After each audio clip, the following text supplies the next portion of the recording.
राधे राधे प्रिय दर्शकों, जिंदगी का सफर चैनल में आपका स्वागत है। मालती जी 3 दिन से बिस्तर पर पड़ी थी। ऐसा नहीं था कि मालती जी बीमार थी, बस भूख प्यास और कमजोरी की वजह से उनको उठने को नहीं हो रहा था। उनकी बेटी सविता आकर कहती है, माँ, अब तुम भैया भाभी के पास नहीं रहोगी, चलो मेरे साथ, मैं तुम्हें अपने पास रखूंगी। आखिर मैं भी तो तुम्हारी बेटी ही हूँ। ऐसा कहकर बेटी माँ को अपने साथ अपने ससुराल लेकर आ जाती है। मालती जी को थोड़ा सुकून महसूस हो रहा था। आते ही बेटी ने खाना दिया। 2-4 दिन ऐसे ही गुजर गए। मालती जी को पेट भर का खाना तो मिल रहा था, थोड़ा शरीर को आराम भी लगा। लेकिन कुछ ही दिनों के बाद उनकी बेटी अपने दोनों बच्चे और घर की थोड़ी थोड़ी जिम्मेदारी को सौंपने लगी। माँ, तुम थोड़ा सा ये काम निपटा देना, मैं बाजार जाके आती हूँ। बच्चों को नहला देना, उनके कपड़े धो देना, फिर बर्तन भी धो देना। माँ, खाने की तैयारी कर देना। ऐसा लगा कि मालती जी अब इस घर में रह रही हैं, तो नौकर की जरूरत ही नहीं है।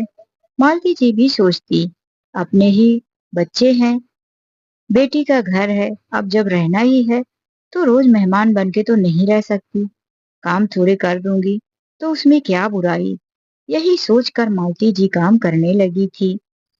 1-2 महीने तक मालती जी काम को एडजस्ट करके कर रही थी, लेकिन अब उनकी बेटी ने उनके ऊपर काम का लोड बढ़ा दिया था। खाने पीने की मात्रा भी कम कर दिया था। एक दिन तो अति हो गई, जब बेटी ने घर पर खीर बनाया, सबको खीर दिया। मालती जी को दूध की बनी हुई खीर खाना बहुत पसंद थी। सबने जब खा लिया तो मालती जी के लिए खाना आया, तो कहती है, बेटी, बची होगी थोड़ी सी खीर तो मुझे भी दे देना। बेटी ने कहा, माँ, तुम कितनी चटोरी हो गई हो। कितने दिन भैया के पास थी, रूखी सूखी रोटी नहीं मिलती थी तो भी वहां खुश थी। अब मेरे पास आते ही तुमको खीर खानी है। वो तो मैंने बच्चों के लिए ही थोड़ा सा बनाया था। ठीक है बेटी, पतीला बचा होगा तो उसे ही दे दो, मैं उसे चाट लूंगी और फिर साफ सफाई से बर्तन धोकर रख दूंगी।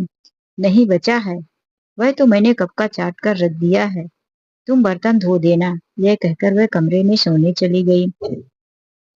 मालती जी को जो मिला वह खा ली।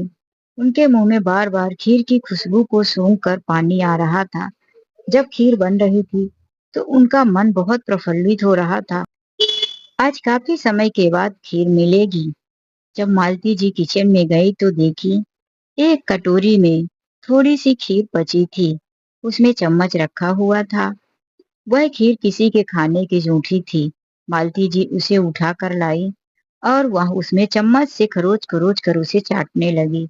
इतने में बेटी किचन में आ जाती है। वह देखकर गुस्से से बोली, तुम ये क्या कर रही हो? तुम इतने महंगे सेट में अपना मुंह डाल डाल कर खा रही हो। चम्मच और कटोरी तो तुमने जूठा ही कर दिया। तुम्हारा पूरा बर्तन तो मैंने अलग रखा है। अगर तुमने किसी भी बर्तन में दोबारा खाया तो मुझसे बुरा कोई नहीं होगा। चल बर्तन धो बुढ़िया, जब देखो खाने खाने पर लगी रहती है। मालती जी के आंखों से आंसू बह चले।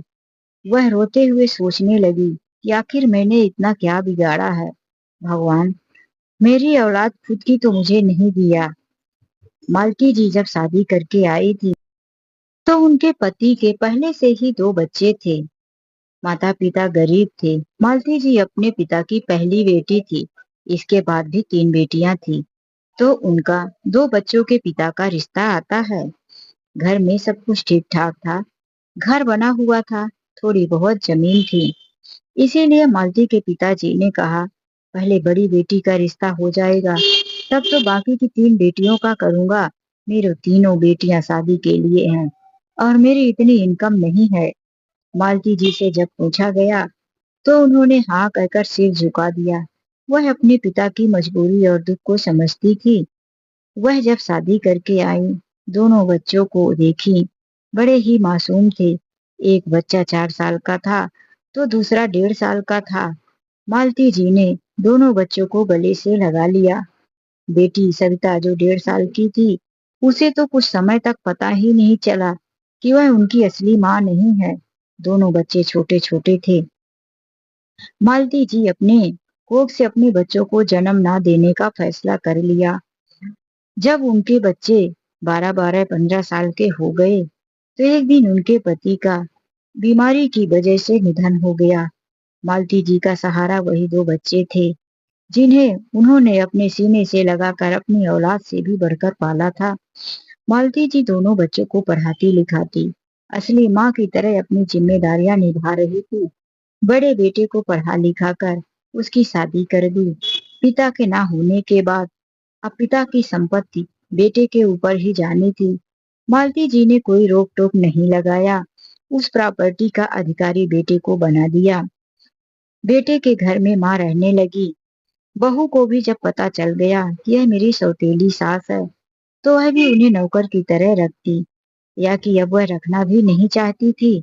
सब कुछ तो बेटे के पास हो गया था, इसीलिए वह उन्हें हाथ उठाती, गरम चिमटे से जला देती, उनके ऊपर छड़ी से वार करती। मालती जी के शरीर में जगह जगह बहू के मारे के दाग थे। बीमारी में कभी दवाइयों के पैसे नहीं देती। बुढ़िया यहाँ मेरे ससुर को खा गई और खुद इस घर में बैठी हुई महारानी बनी है। तेरे ऐसे ही लक्षण थे, तू ही अपने पति को खा गई है। मालती जी क्या कहती, क्या जवाब देती कि मेरी किस्मत में यही लिखा था, जो हो गया। लेकिन उनके बच्चे समझने वाले नहीं थे। एक दिन मालती जी बर्तन धो रही थी तो बहू का मायके से आया हुआ एक कांच का गिलास टूट गया जो सेट में था। वह गुस्से से उस दिन सास को बहुत मारी और बोली, इस बुढ़िया को खाना पीना नहीं दूंगी, बहुत चर्बी बढ़ गई है, एक आध महीने भूखी रहेगी तब इसकी अकल ठिकाने आएगी। 3 दिन तक भूखी प्यासी वह बेचारी घर में तड़पती रह गई।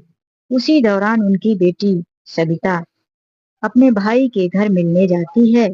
वह माँ की हालात देखकर और उसे घर लाने को कह देती है। उसे भी लालच था कि जब मैं माँ को अपने साथ ले जाऊंगी तो माँ के जेवर और कुछ पैसे जो माँ के पास होंगे वह मुझे मिल जाएगा। उसके बाद मैं भी इस बुढ़िया को घर से निकाल दूंगी।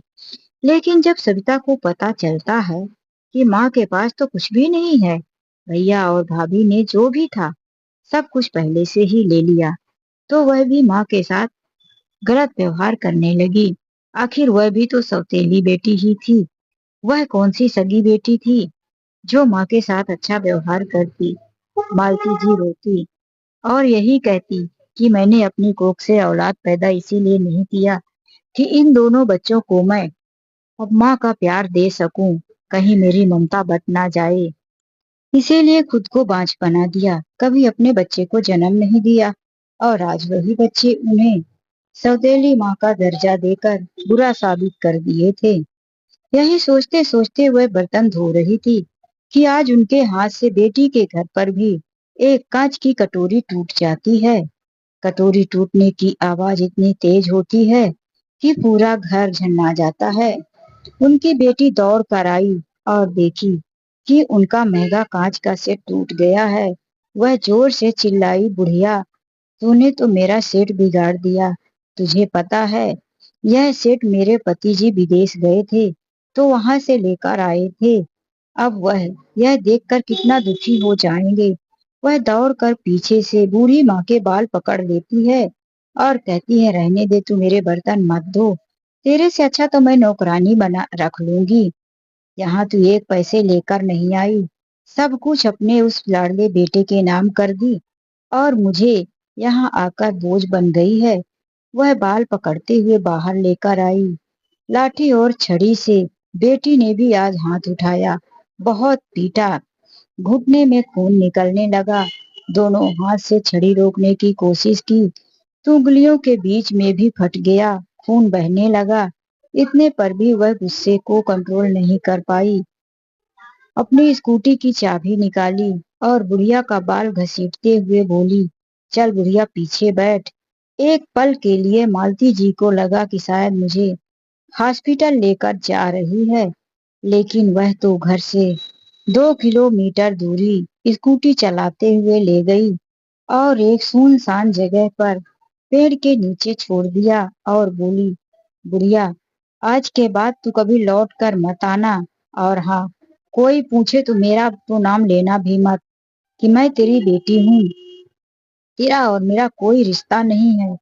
तू मेरे पास आना भी मत। जा अपने बेटे के घर, जिसको तूने सब कुछ दे दिया।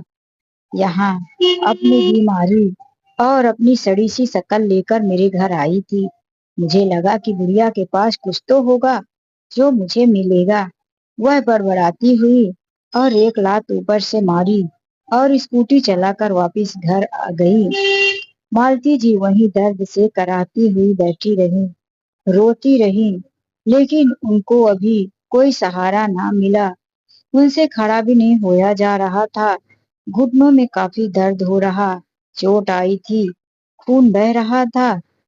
वह रो रही थी, तभी वहां पर आकर एक कार खड़ी होती है। सुनसान जगह था, पेड़ पौधों की छाया थी। मालती जी प्यास से तड़प रही थी। भूख की तो बात ही क्या, भूख तो बहुत थी, लेकिन कुछ मिलने वाला कहाँ। बस उनकी आत्मा कह रही थी कि कोई एक गिलास पानी लाकर ही दे देता।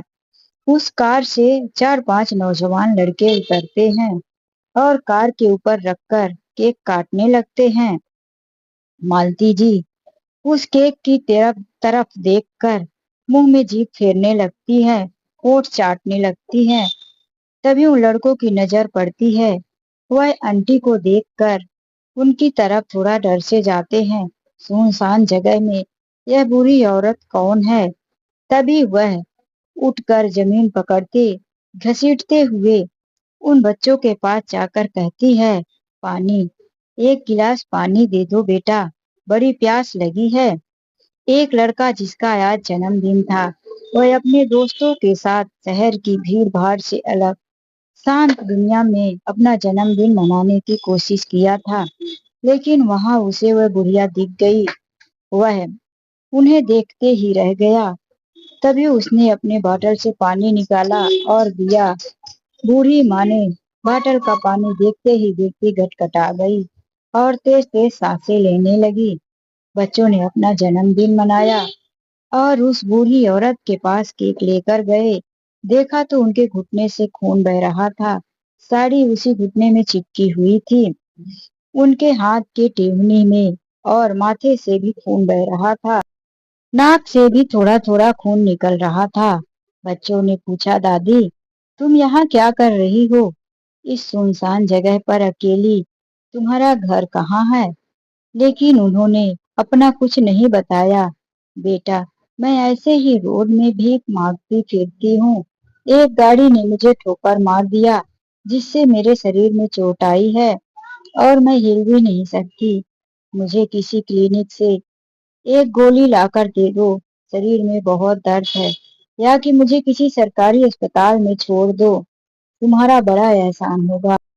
यह सुन बच्चों ने कहा, दादी बैठो मेरी कार में। दो लड़कों ने सहारा दिया और दादी को कार में बिठा दिया। कार वाला ड्राइवर एक अच्छी सी बड़ी प्राइवेट हॉस्पिटल में ले गया।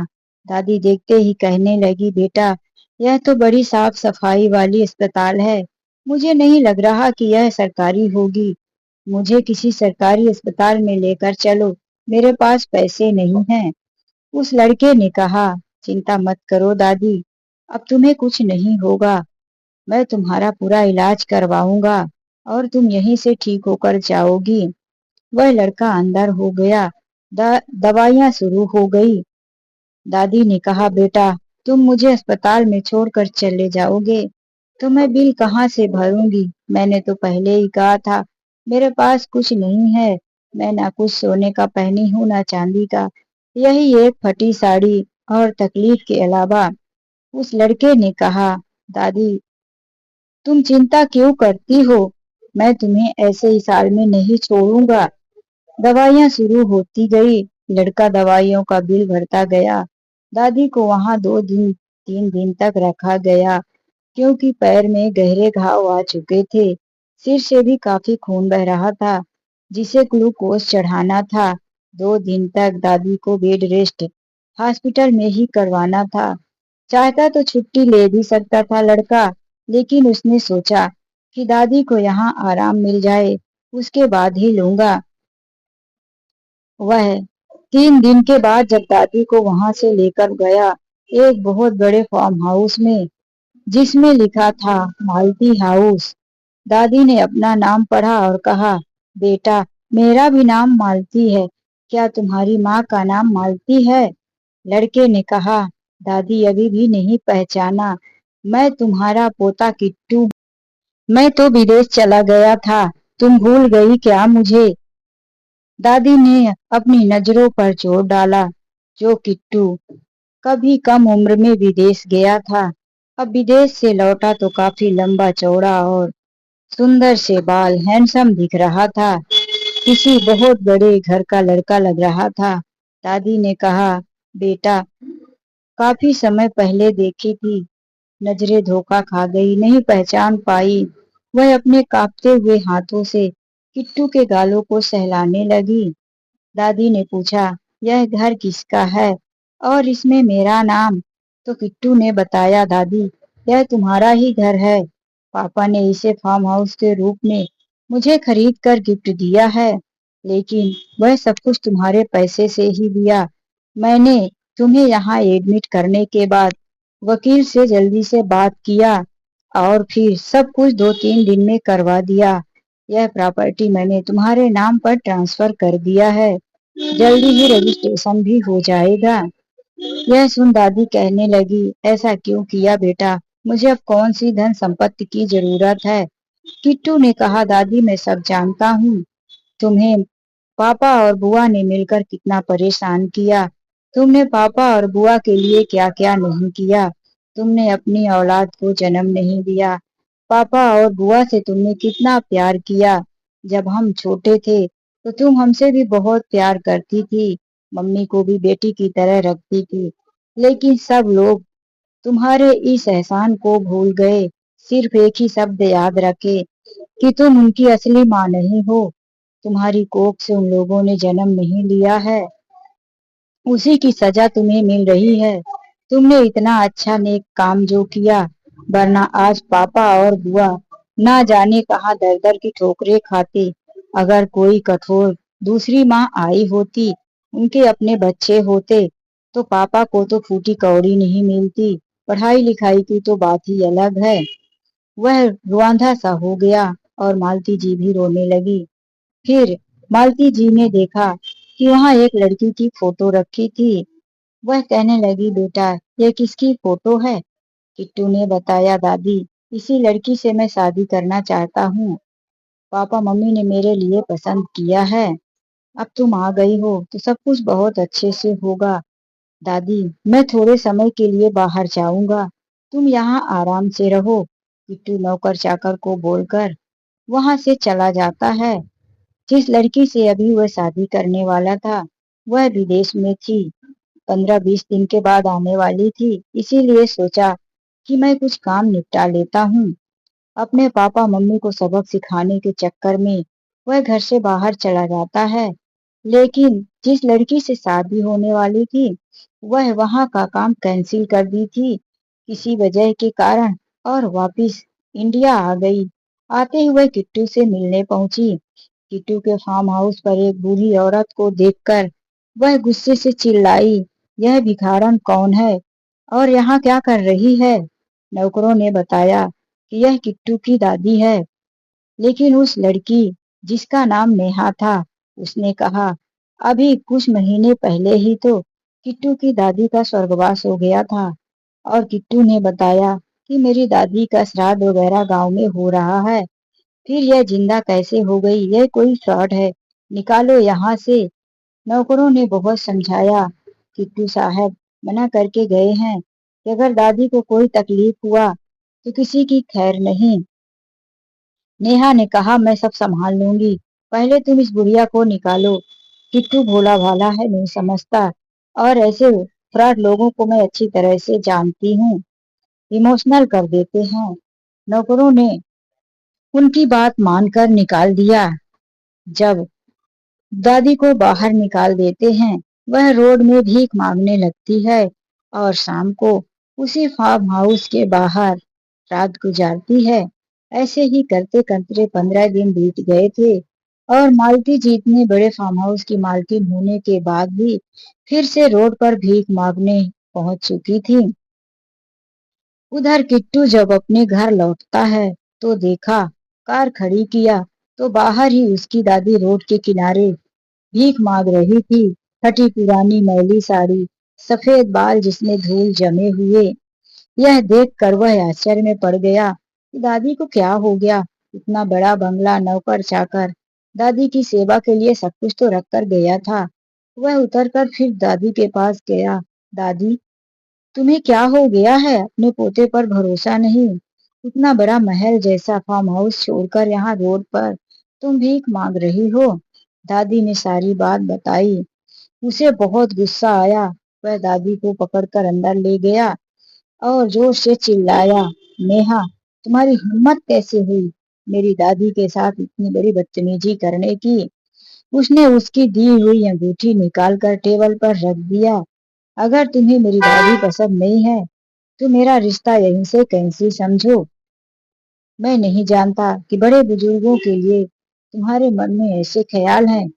मेरी दादी मेरे साथ रहेगी। अब तुम सोच लो, मुझसे रिश्ता करना है या नहीं।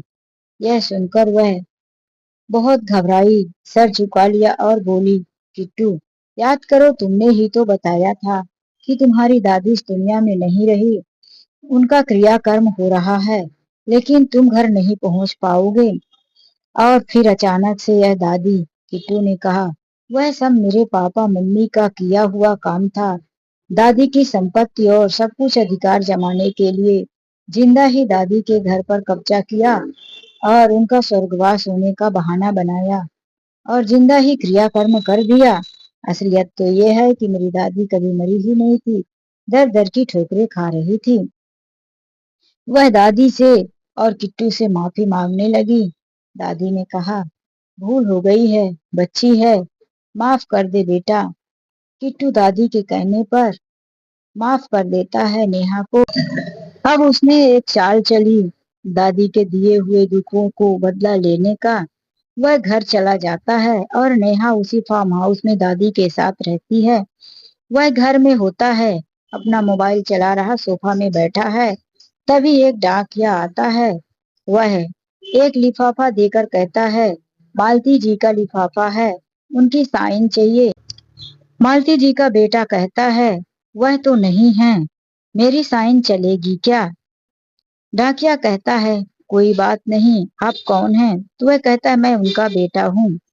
वही साइन करके डाक छुड़ा लेता है और फिर जैसे ही खोलता है तो उसमें लिखा रहता है, मालती जी का 50 लाख का एक एफडी है जो मैच्योर हो गई है। अब उसे छुड़ाने के लिए उनकी दस्तखत चाहिए।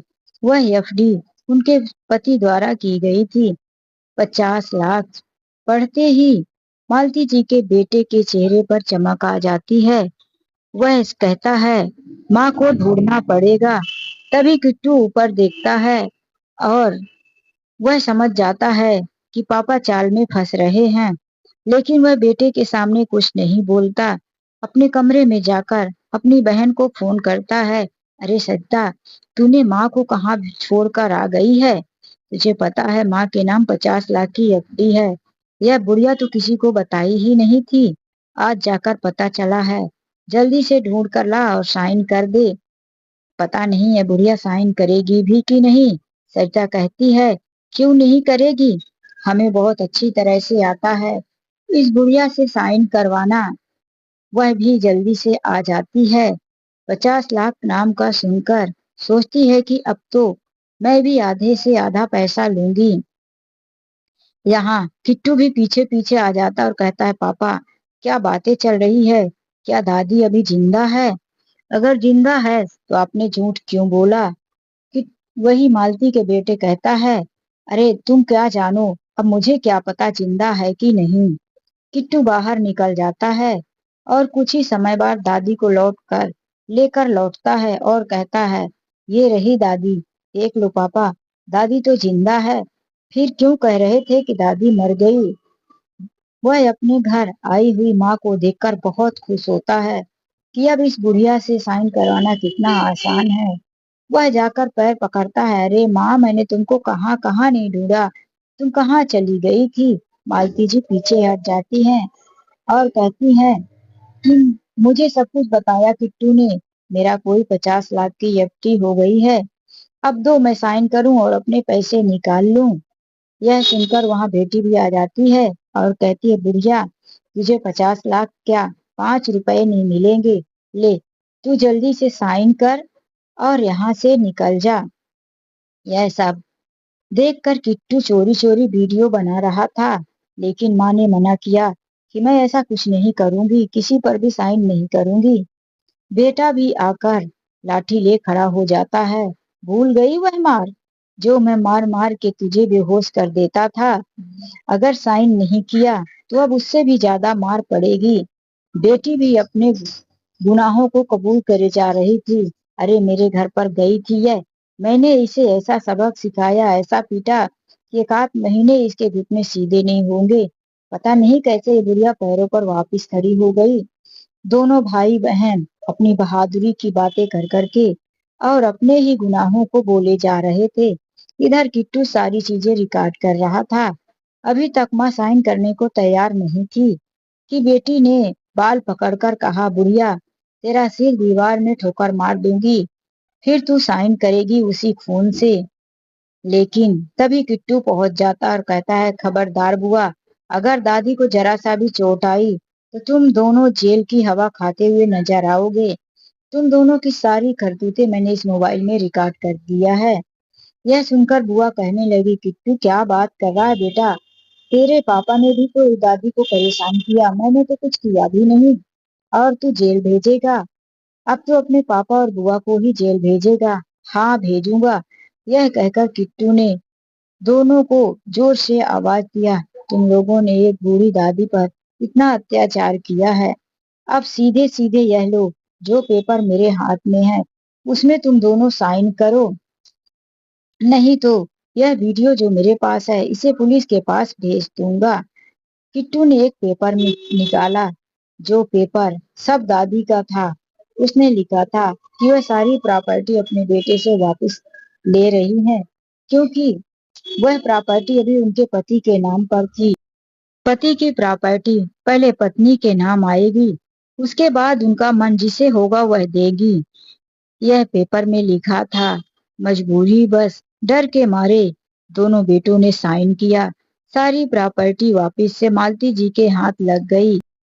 फार्म हाउस मैंने दादी के नाम पहले ही कर दिया है, क्योंकि वह दादी के ही पैसे थे जो आपने बैंक से निकाल कर मेरे लिए फार्म हाउस बना दिया था। अब आप लोगों के लिए यहाँ कुछ नहीं है। दादी चाहे तो रखे, नहीं तो आप लोग अपना ठिकाना देखिए। क्यों दादी?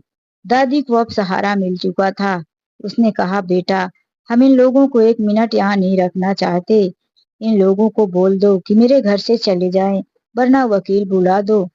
आज दोनों भाई बहन माँ के पैर छूने लगे। माँ, हम तो तुम्हारे बेटे हैं और तुम आज हमारे साथ ऐसा कर रही हो। बेटी ने भी पैर छुआ, लेकिन उसका क्या, उसका तो अभी रहने का उसका ससुराल था। वह अपने घर चली गई और यहाँ बेटा अपना सामान उठाया और किराए के मकान ढूंढने लगा। अब दादी को अपना घर और सुकून पोते की वजह से वापस मिल चुका था। तो दोस्तों, कहानी कैसी लगी लाइक और कमेंट करके जरूर बताना। चलिए मिलते एक नई कहानी में, आज के लिए बस इतना ही। राधे राधे, जय श्री कृष्णा।